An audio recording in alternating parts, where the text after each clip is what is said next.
அமைச்சர் தம்பி ரமேஷ் அவர்கள் அதிரடி சோதனை எல்லா பக்கமும். அரசு நிர்ணயித்த தொகைக்கு மேல 10 பைசா வாங்கக்கூடாது என்று கோயில் கோயிலாக மிகப்பெரிய ஒரு புரட்சியை ஏற்படுத்துறாங்க. இதை திமுகவால் பொறுத்துக் கொள்ள முடியல. எங்க போனாலும் ஒப்பாரி வைக்கிறாங்க. இதை திமுக என்று தயவு செய்து சொல்லாதீர்கள், ஓமுக என்று சொல்லுங்கள். புரியல தானே? ஓமுக என்றால் ஒப்பாரி முன்னேற்ற கழகம், திராவிட முன்னேற்ற கழகம் கிடையாது. எங்க போனாலும், கல்யாண வீட்டுக்கு போனாலும் அழுகுறாங்க, தொகுதி பக்கம் போனாலும் அழுகுறாங்க, திமுக பேசிட்டு இருக்கும் போது அழுகுறாங்க. ஐயோ மக்கள் எங்களுக்கு ஓட்டு போடலையே, ஓட்டு போடலையே, ஓட்டு போடல. அதனால நீங்க திமுக கிடையாது, ஓமுக. திமுக கிடையாது, கமுக, கதறல் முன்னேற்ற கழகம். என்ன கழகம்? கதறல் முன்னேற்ற கழகம். சேகர் பாபு ஒரு பக்கம் போய் அழுகுறாப்புல, ஸ்டாலின் ஒரு பக்கம் போய் அழுகுறாப்புல, உதயநிதி ஸ்டாலின் ஒரு பக்கம் போய் அழுகுறாரு.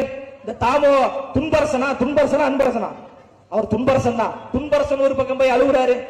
இந்த திண்டுக்கல் லியோனின் ஒருத்தர் இருக்காப்புல, அவர் ஒரு பக்கம் போய் அழுகுறாரு. எல்லாரும் அழுதுகிட்டே இருக்கிறாங்க. ஐயோ மக்கள் எங்களுக்கு ஓட்டு போடலையே, ஓட்டு போடலையே, ஓட்டு போடல. நீங்க நியாயமான ஆட்சி நடத்தினா மக்களுக்கு ஓட்டு போட்டிருப்பாங்க. மக்களுக்கு அநியாயங்களையும் அட்டூழியங்களையும் மக்களை சுரண்டக்கூடிய ஒரு செயலை செய்ததால் தான் மக்கள் வீட்டுக்கு அனுப்பி இருக்கிறாங்க.